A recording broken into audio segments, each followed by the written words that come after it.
মৌমাখিৰ গুণগুণনিত মুখৰ এটা বিশেষ অঞ্চল।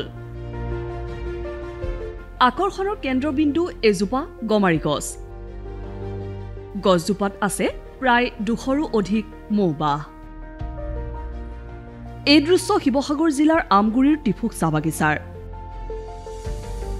চাহ বাগিচাখনৰ সেউজ পৰিৱেশত গঢ়ি উঠা 200ৰো অধিক মৌমাখিৰ আশ্ৰয়স্থল অঞ্চলটোৰ বাবে এতিয়া আকৰ্ষণৰ কেন্দ্ৰবিন্দু। সম্প্ৰতি এক মন্ত্ৰমুগ্ধকৰ পৰিৱেশৰ সৃষ্টি হৈছে এই বাগিচাখনত।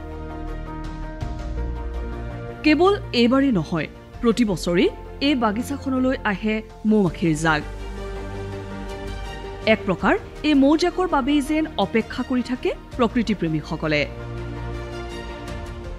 আমাৰ টিফুক চাহ বাগিচাত আজি প্ৰায় বহুত দিনৰ পৰাই বহু বছৰৰ পৰাই আমাৰ ইয়াত মৌৰ মাখি ইয়াত মানে প্ৰায় 200-150 এনেকুৱা প্ৰতি বছৰে ইয়াত বাস কৰে আৰু আমাৰ ইয়াত তেনেকুৱা ধৰণৰ কোনো অনিষ্ট নকৰে আৰু এই মৌবাহে আমাৰ ইয়াৰ পৰিৱেশ সুন্দৰ কৰি ৰাখিছে আৰু এই মৌবাহক আমি প্ৰটেকশ্যন দি আছোঁ, আমাৰ বাগিচা কৰ্তৃপক্ষই প্ৰটেকশ্যন দি আছে আৰু এই পৰিৱেশ খুব সুন্দৰ। গতিকে বিভিন্ন স্থানৰ পৰা মানুহ ইয়াত আহে আৰু আমাৰ মৌবাহ পৰিদৰ্শন কৰি ইয়াৰ পৰা যায়।